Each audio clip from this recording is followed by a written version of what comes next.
Welcome back. If you use the Microsoft Edge or Chrome browsers, you can install the Jasper.ai browser extension.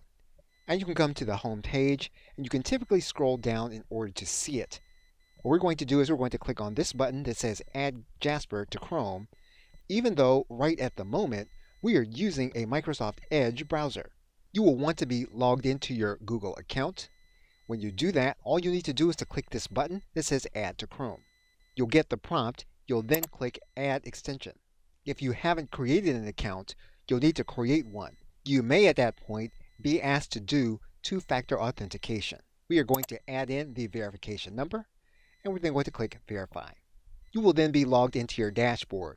You will then want to make sure that the extension is added to your browser.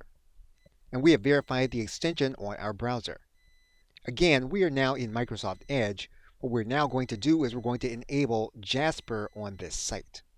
And we have now added the Jasper browser extension.